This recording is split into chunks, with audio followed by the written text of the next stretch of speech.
I was about to dismiss the case. My hand was on the gavel. The words were already forming in my mouth.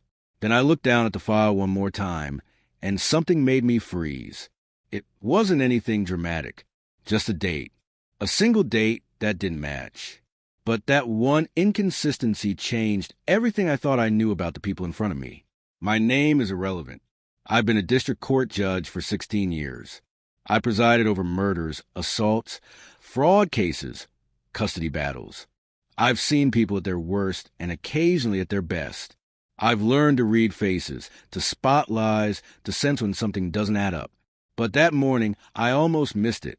I almost sent someone to prison because I was tired, distracted, and too certain I already knew how the story ended. The case was supposed to be simple. Criminal trespass and destruction of property. The defendant was a man named Robert Hayes, 51 years old. He'd been arrested for breaking into a commercial building and vandalizing the interior. There was video evidence. There were photographs. There was a security guard who caught him in the act. Open and shut. Robert had a public defender, a young woman named Amy Chun, who looked like she'd been assigned the case that morning and hadn't slept in days. The prosecution was handled by an assistant district attorney I'd seen 100 times, a man named Paul Kendrick, who moved through these cases like he was reading from a script. I don't share these stories often. Most of what happens in my courtroom stays locked in transcripts that nobody reads. But if you stay with me, you'll understand why this one still keeps me awake some nights. The hearing started at 9 in the morning. Robert Hayes sat at the defense table in an orange jumpsuit. He didn't look dangerous. He looked defeated, thin, gray, the kind of person you'd walk past on the street without noticing. His hands were folded on the table in front of him, and he stared at them like they belonged to someone else. Kendrick stood up and gave his opening statement. He said Robert Hayes had broken into a building owned by Northgate Development Corporation at 2:13 in the morning on September 8th. He'd shattered a window to gain entry. Once inside, he'd spray-painted messages on the walls, damaged office equipment, and triggered the alarm. Security arrived within 6 minutes. Robert was found in the main office, still holding a can of spray paint. He'd been arrested without incident. Kendrick said the damages totaled over $15,000. He said Robert had no legitimate reason to be in that building. He said this was a clear case of criminal trespass and destruction of property, and he was asking for the maximum sentence of 3 years. Amy Chen's opening statement was shorter. She said Robert didn't deny being in the building. She said he didn't deny causing the damage. But she said there were circumstances the court needed to understand. She said Robert had a reason for what he did, and that reason mattered. Kendrick objected immediately.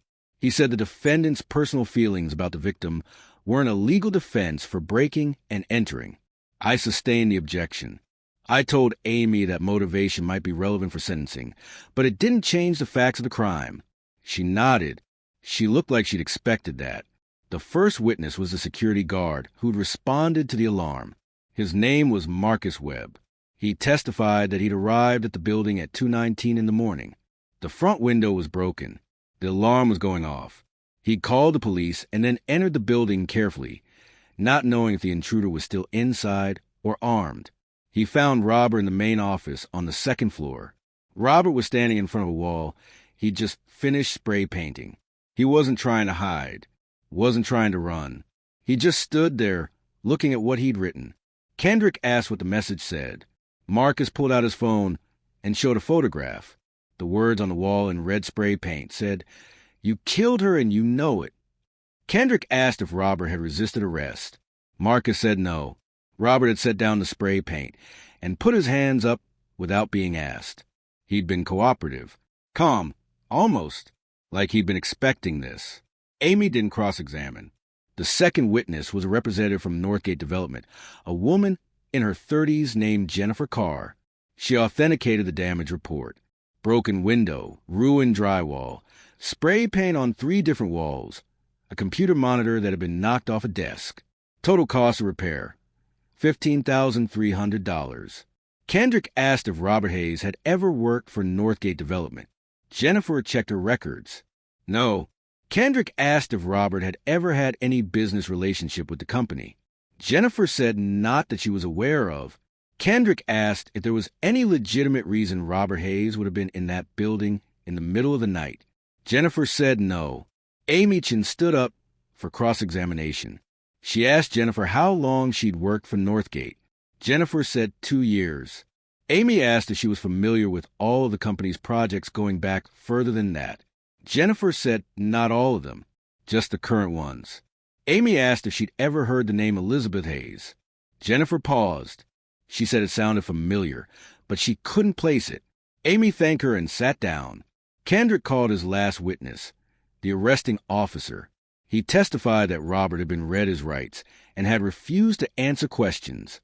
Robert had been charged, booked, and held on $25,000 bail, which he couldn't afford. He'd been in custody for 3 weeks waiting for this hearing. Then Kendrick rested his case. I looked at Amy Chun. I asked if the defense wanted to call any witnesses. She said yes. She called Robert Hayes. Robert stood up slowly. He walked to the witness stand like a man who'd already accepted his fate. I swore him in. He sat down and looked at me, not at the prosecutor, not at the gallery, just at me. Amy asked him if he broke into the Northgate Development building on September 8th. He said yes. She asked him if he caused the damage described in the report. He said yes. She asked him why. Kendrick objected. He said the why didn't matter. I should have sustained it. The law was clear. But something in Robert's face made me overrule. I told Amy to proceed. Robert took a breath. He said he did it because Northgate Development killed his daughter. The courtroom went silent. Kendrick was on his feet immediately. He said that was a serious accusation, and there was no evidence to support it. He said if Robert Hayes believed Northgate was responsible for anyone's death, he should have gone to the police, not committed a crime. I asked Robert to explain what he meant. Robert said his daughter's name was Elizabeth Hayes. She was 28 years old. She'd been an engineer. 3 years ago, she'd been hired to work on a construction project managed by Northgate Development. It was a mid-rise apartment building downtown. Elizabeth had noticed problems with the design, structural issues. She'd reported them to her supervisor. She'd put it in writing. She'd said the building wasn't safe, that corners were being cut, that someone was going to get hurt. 2 weeks after she filed that report, she was let go. The company said budget cuts. She tried to report the safety issues to the city, but Northgate had connections. Her complaints went nowhere. 6 months later, the building was completed. It opened to residents. 8 months after that, part of the 4th-floor balcony collapsed. 3 people were injured. One of them, a young mother, was paralyzed from the waist down.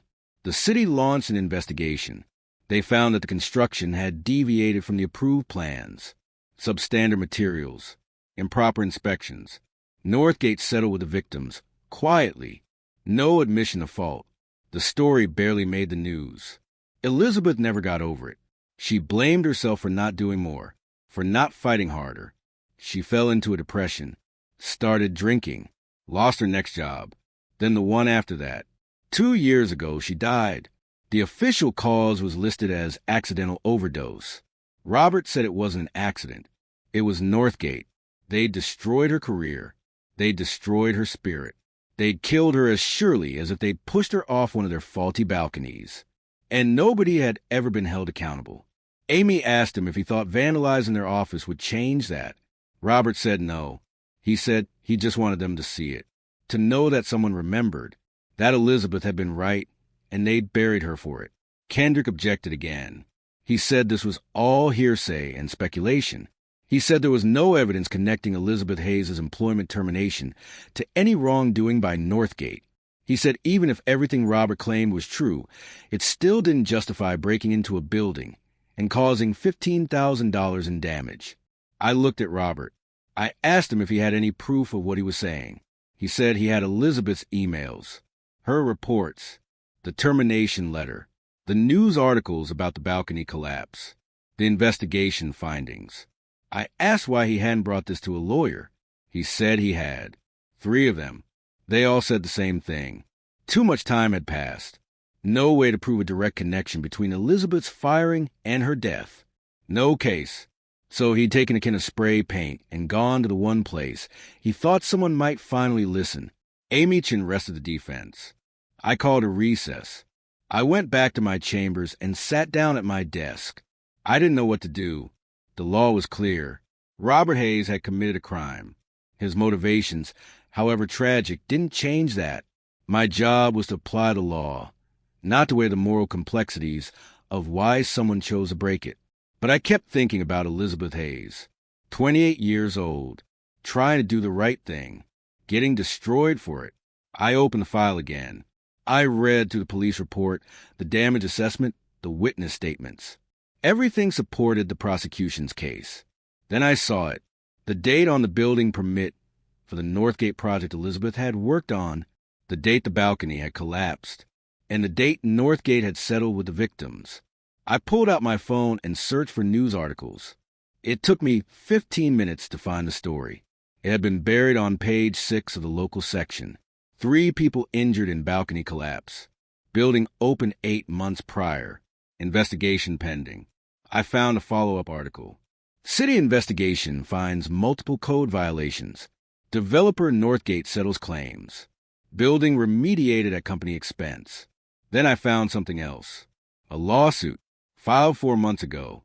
A wrongful death suit against Northgate Development. The plaintiff was named Margaret Chun. Chun.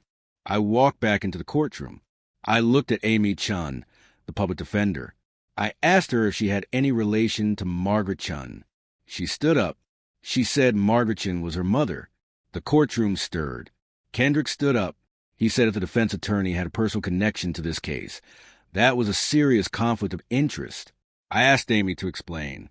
She said her mother had been one of the people injured in the balcony collapse. She'd been paralyzed. She'd spent 2 years trying to get Northgate to take responsibility beyond the settlement check they'd written. 4 months ago, she finally found a lawyer willing to take the case. Amy said she'd requested this assignment. She'd known Robert Hayes' daughter. Not well, but they'd met. Elizabeth had reached out to Amy's mother after collapse, tried to help with the lawsuit, but she'd been too sick by then, too far gone. Amy said she took this case because she wanted Robert to have someone who understood, who knew that sometimes people break the law because the law has already broken them. Kendrick moved for a mistrial. He said the defense attorney's bias was ground for dismissal. I should have granted it. The conflict was clear. But I didn't. I asked Amy if she had any additional evidence she wanted to present. She said no, just a request. She asked the court to consider Robert Hayes' state of mind, to recognize that he wasn't a criminal. He was a father who'd watched his daughter get crushed by a system that protected the powerful and discarded the vulnerable. She asked for leniency. Kendrick argued for the maximum. He said the law existed for a reason, that people couldn't just take justice into their own hands whenever they felt wronged, that if we allowed that, we'd have chaos. He was right. I looked at Robert Hayes. He was staring at his hands again. I looked at the file in front of me, at the date that didn't match, at the story that was so much bigger than a broken window and some spray paint. I asked Robert to stand. He stood. I asked him if he understood that what he'd done was illegal. He said yes. I asked him if he'd do it again. He thought about it. Then he said probably not. It hadn't changed anything. I asked him what he thought should happen now. He said he didn't know. He said he was just tired. I've been a judge for 16 years. I've sent people to prison who deserved it and people who didn't. I've made decisions that kept me awake at night and decisions I forgot as soon as I signed the order. But I'd never felt the weight of the gavel the way I felt it in that moment.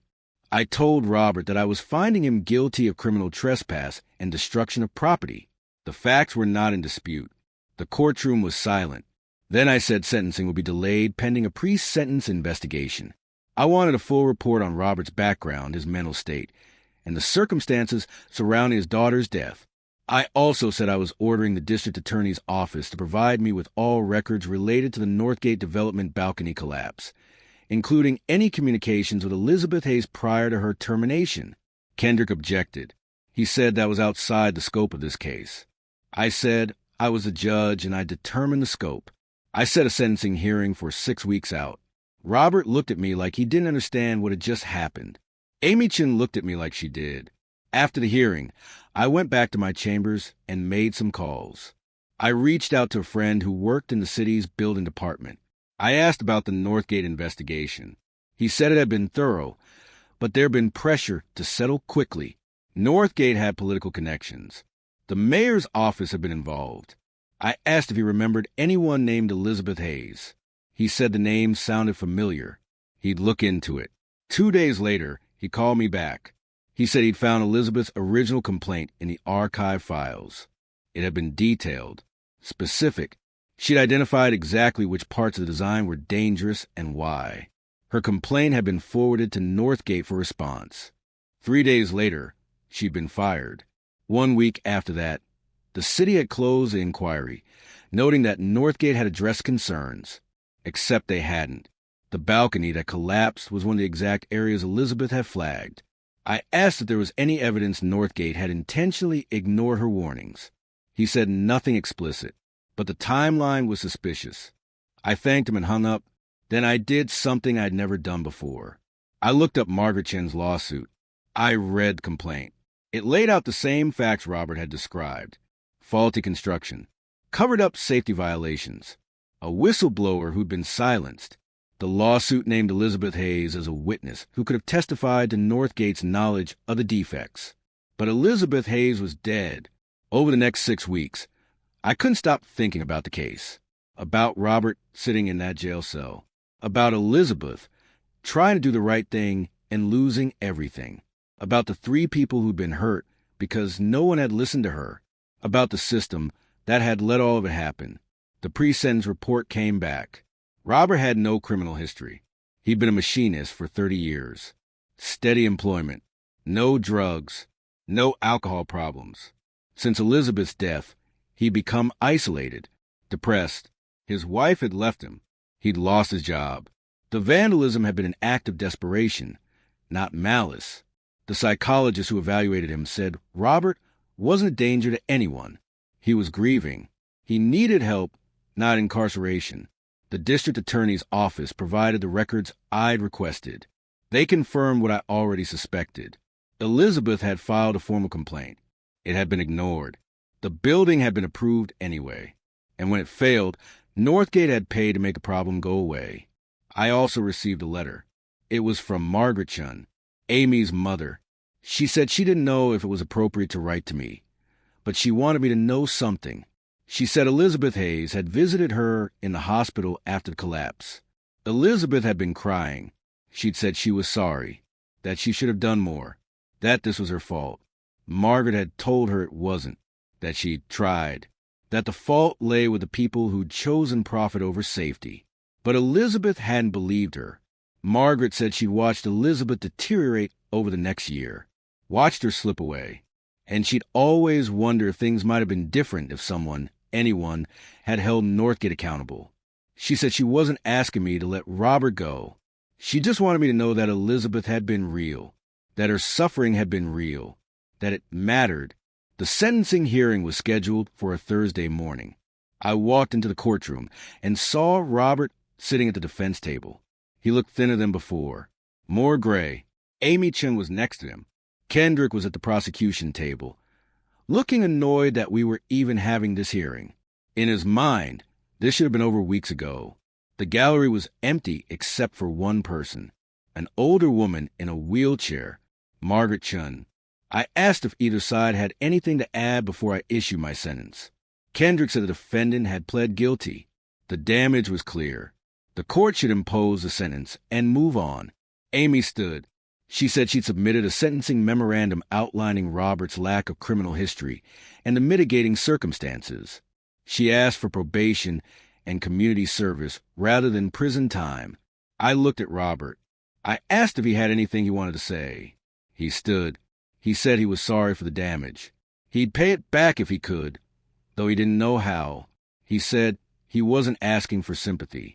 He just wanted people to remember that his daughter had tried to save lives and been punished for it. He said if going to prison meant Elizabeth's name got spoken out loud one more time, it was worth it. Then he sat down. I looked at the file one last time, at the dates, the reports, the letters, the whole tragic arc of a young woman who'd done everything right and lost everything anyway. I thought about what justice meant. if it was just following the law, or if it was something bigger, something harder to define. I told Robert to stand. He stood. I said I was sentencing him to 2 years probation, 200 hours of community service, and restitution for the damages in the amount of $15,300, to be paid on a schedule commensurate with his ability to work. Kendrick started to object, then stopped. He looked at me, trying to read whether it was worth the fight. I said the sentence was contingent on Robert completing anger management counseling and continuing mental health treatment. I also said something I'd never said from the bench before. I said that while Robert's actions were illegal and could not be condoned, I understood why he felt he had no other recourse. I said our legal system is designed to provide justice, but sometimes it fails. And when it fails the vulnerable while protecting the powerful, people lose faith. They stop believing the system works for them.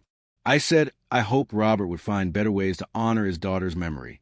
But I also hoped the institutions that had failed Elizabeth would take a hard look at why a man felt he had to commit a crime just to be heard. The courtroom was silent. I brought down the gavel. Robert stood there for a moment, like he wasn't sure if he was free to go. Amy touched his arm. He nodded. They walked out together. Margaret Chin wheeled herself out behind them. Kendrick packed up his files without looking at me. After everyone left, I sat alone in the courtroom for a long time. I thought about Elizabeth Hayes, about all the Elizabeth Hayes out there, the people who see something wrong and speak up and get crushed for it. I thought about Robert, who'd loved his daughter enough to throw away his freedom just to write her truth on a wall. And I thought about myself, about how close I'd come to dismissing the case without really seeing it, without looking past the surface, without noticing that one date that didn't match. 3 months later, I read that Margaret Chen's lawsuit against Northgate had been settled. The terms were confidential, but the settlement included a provision that Northgate would implement new whistleblower protections and third-party safety audits on all future projects. It wasn't much, but it was something. I also heard that Robert had started working again, part-time at first, then full-time. He was paying back the restitution in small installments, $50 a month. At that rate, it would take him 25 years, but he was paying it. I never saw him again after that sentencing, but I think about him sometimes, about the look on his face when I handed down the sentence, like he couldn't believe someone had finally listened. Here's what I need you to think about. You can tell me in the comments, because I genuinely don't know the answer anymore. When the legal system works exactly as designed but still produces injustice, what are we supposed to do? Follow the law and ignore the outcome? Or acknowledge that maybe the law isn't enough? If this story made you think about someone you know who tried to do the right thing and paid for it, share it with them. Let them know their truth mattered, even if the system didn't listen. I'm still a judge. I still put on the robes. I still hear cases and make rulings. But now, before I reach the gavel, I look at the file one more time, just to make sure I'm not missing the date that doesn't match. The detail that changes everything. The truth hiding in plain sight, .6:55 p.m. I thought that was the end of the story. I thought Robert Hayes would fade into my memory like so many other defendants, just another case file gathering dust in storage. But 3 months after sentencing, something happened that made me realize I'd only seen the beginning. I was in my chambers on a Friday afternoon, reviewing motions for the following week, when my clerk knocked on the door. She said there was someone who needed to speak with me. No appointment. She tried to explain that judges don't just meet with people who walking off the street, but the woman had been insistent, said it was about the Hayes case. I should have said no. There are protocols, boundaries, but something made me curious. I told my clerk to send her in. The woman who entered was in her mid-50s, well-dressed, carrying a leather briefcase. She introduced herself as Susan Morales. She said she was an investigative journalist with the city paper. She'd been following the Northgate development story for 2 years. I told her I couldn't discuss pending cases or anything that happened in my courtroom beyond the public record. She said she understood, but she wasn't there to ask me about Robert Hayes. She was there to tell me something I needed to know. I should have ended the conversation right there, but I didn't. She sat down across from my desk. She opened her briefcase and pulled out a folder. She said she'd been investigating Northgate development since the balcony collapse. At first, it had seemed like a routine construction accident story. Shoddy work, cost-cutting, a company paying a settlement to make it go away. She'd written a small piece about it and moved on. But then she'd started getting anonymous emails. The first one came 6 months after her article ran. It was from someone who claimed to have worked on the Northgate project. They said the safety issues went deeper than anyone knew, that Elizabeth Hayes hadn't been the only person who'd raised concerns, that there had been others, and they'd all been silenced. Susan had tried to track down the sender. No luck. The email had been sent through an anonymous server. Then she got another email. This one included documents, internal memos from Northgate, budget reports showing where corners had been cut, communication threads showing managers discussing how to handle problem employees who asked too many questions. She'd verified the documents with experts. They were real.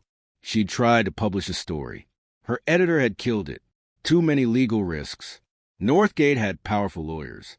Without named sources willing to go on record, the paper wouldn't run it. So Susan had kept digging on her own time. She'd found 3 other former Northgate employees who'd been fired after raising safety concerns.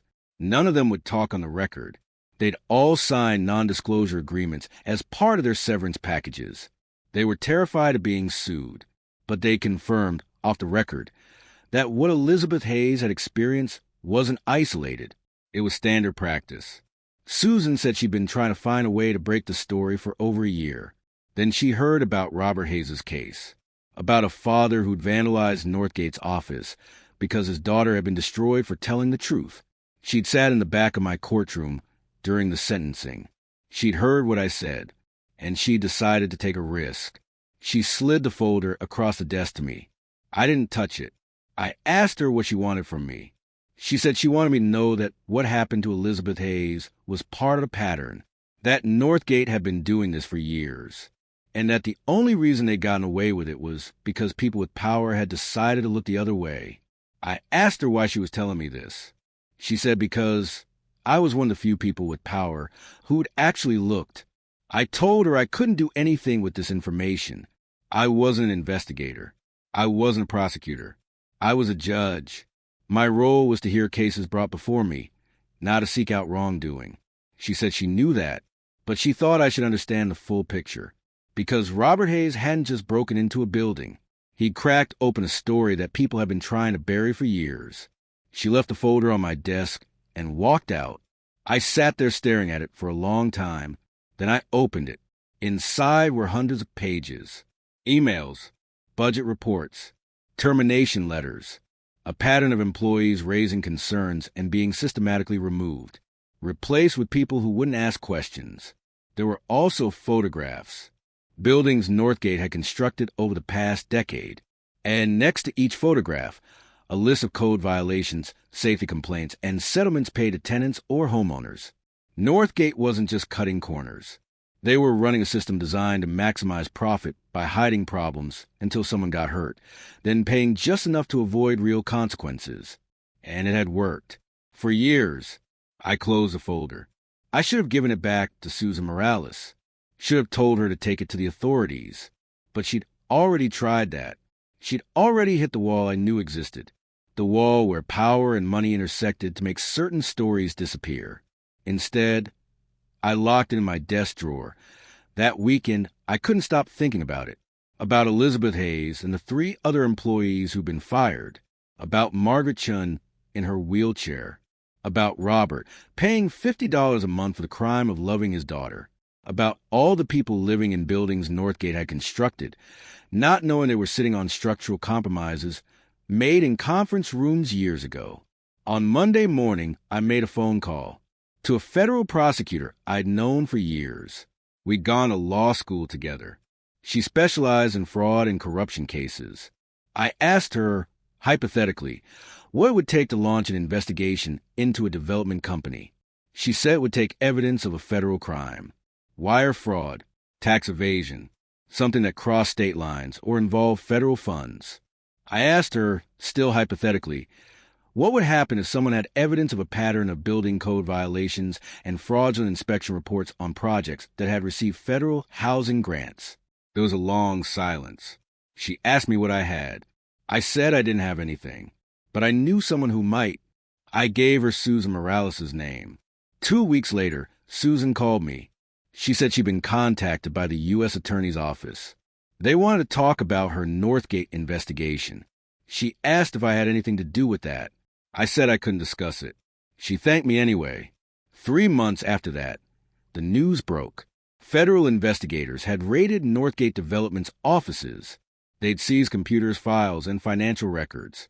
The company's CEO and 3 senior executives had been arrested on charges of wire fraud, conspiracy, and falsifying federal documents. The story was everywhere. National news. The lead investigator told reporters they'd uncovered a scheme spanning nearly a decade. Northgate had been billing federal housing projects for materials and labor they'd never provided, then using substandard alternatives and pocketing the difference. They'd falsified inspection reports, bribed inspectors, and when employees discovered the fraud, they'd been systematically silenced through terminations, legal threats, and non-disclosure agreements.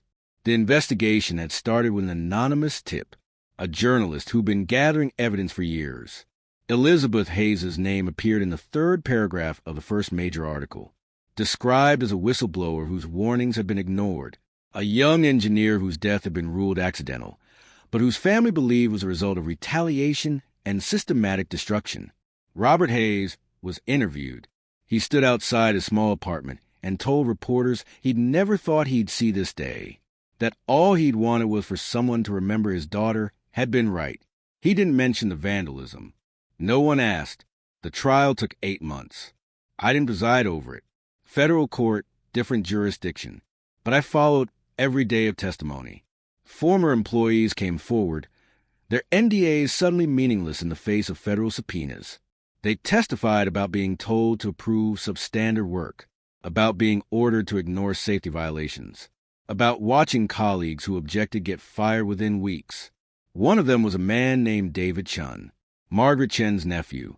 He'd worked as a project manager for Northgate. He'd been there when Elizabeth Hayes was fired.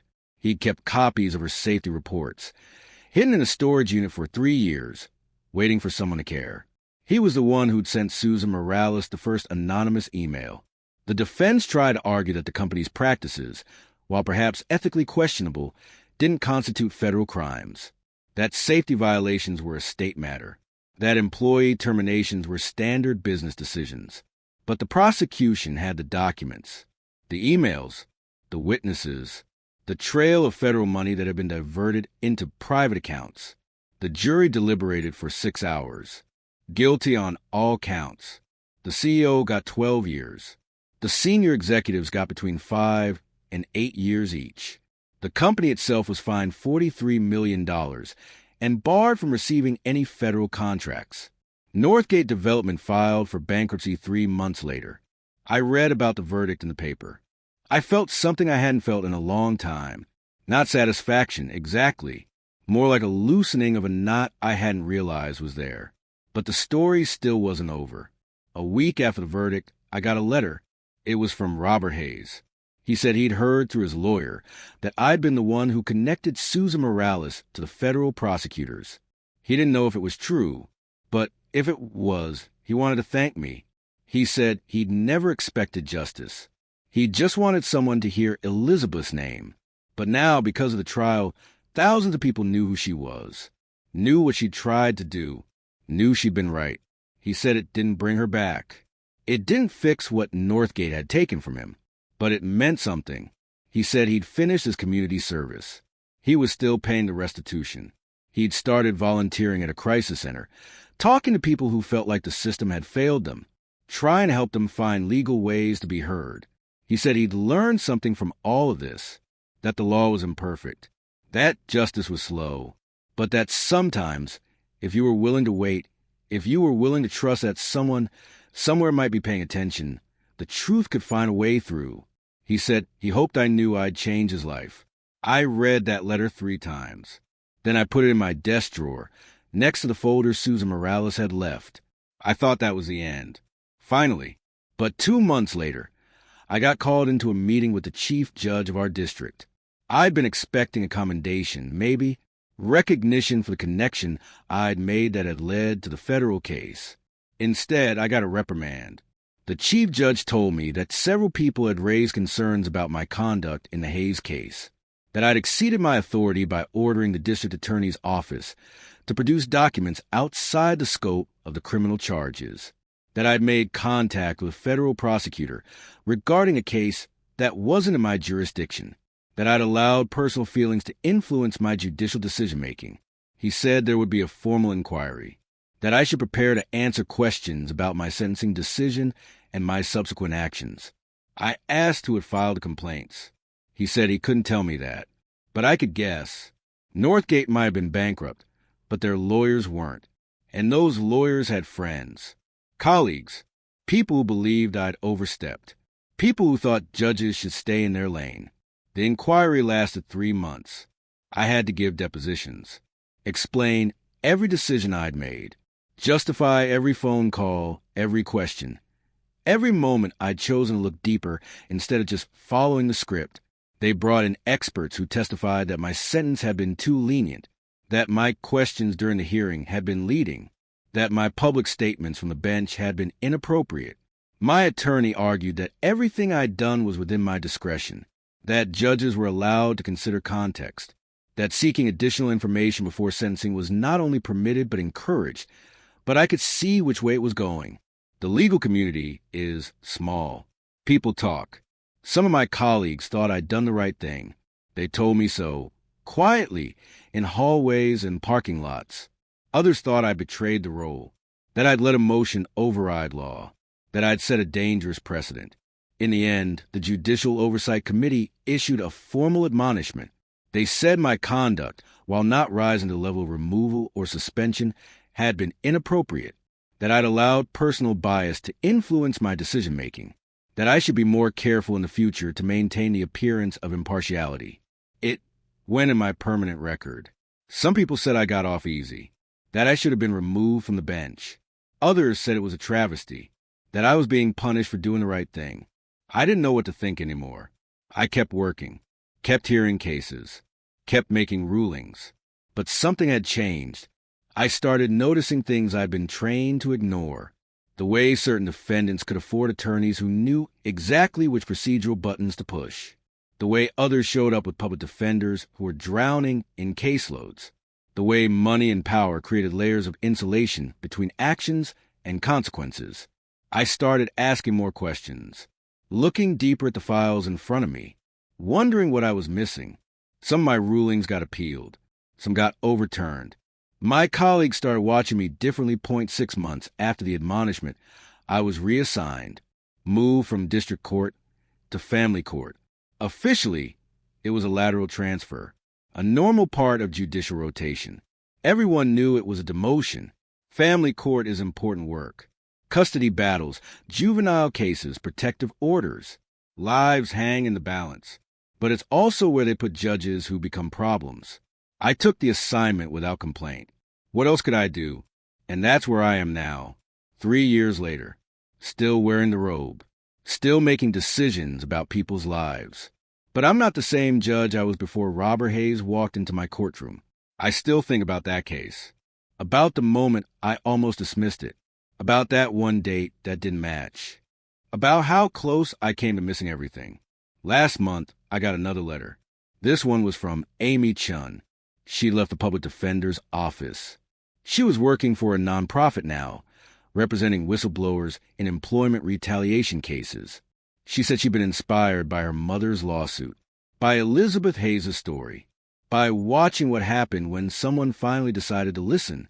She said she wanted me to know that the work I'd done, even if it cost me, had mattered, that it had rippled out in ways I might never see. She said there were others like her now, young lawyers who'd watched the Northgate case and decided they wanted to fight for people who had no power, who'd been taught that the system was broken, but had decided to try to fix it anyway. She said I'd shown them it was possible. I don't know if I believe that.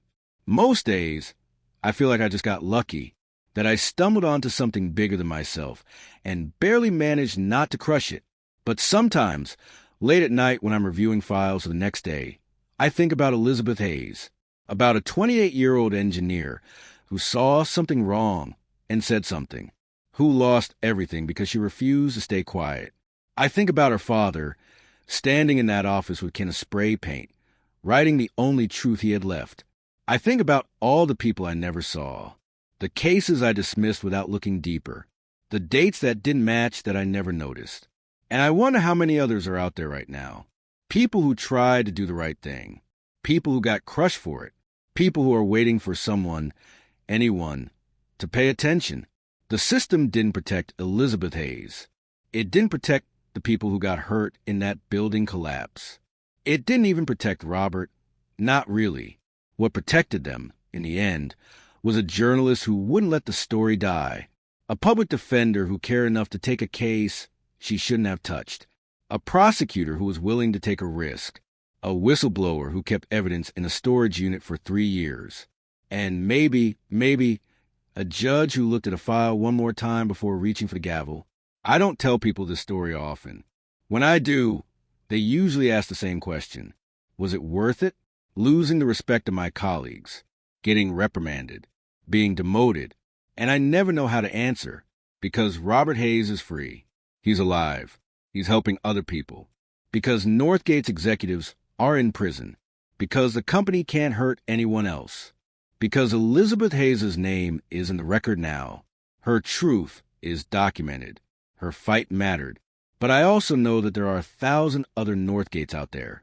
1,000 other Elizabeths. And most of them never get their day in court. So is it worth it? I guess that depends on what you think justice is supposed to be. If it's just following the rules, applying the law as written, maintaining order and predictability, then no. I failed. I let personal feelings interfere with professional judgment. I deserved a reprimand. But a justice is supposed to be about truth, about protecting the vulnerable, about making sure that power doesn't always win simply because it can afford to. Then maybe I did exactly what I was supposed to do. I'll never know for sure. What I do know is this. Every time I sit down at the bench now, every time I open a new file, I read it twice. I look for the dates that don't match, the details that seem small but might be everything, because I learned something from Robert Hayes and his daughter.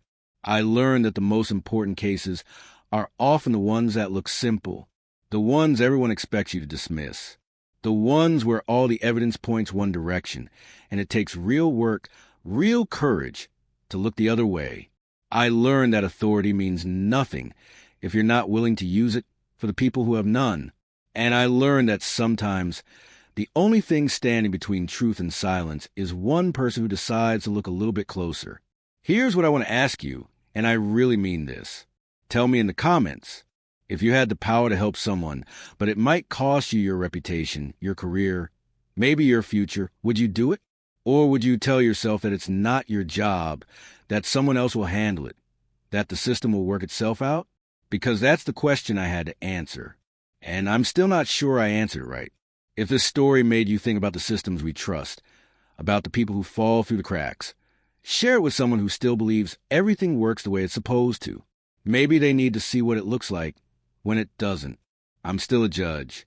I still make decisions that change lives. But I'm not the same person I was before I froze with my hand on that gavel. Before I saw that one date that didn't match. Before I learned that justice isn't something you find in the law books. It's something you have to fight for every single time, even when it costs you everything. Claude is AI and can make mistakes. Please double-check responses.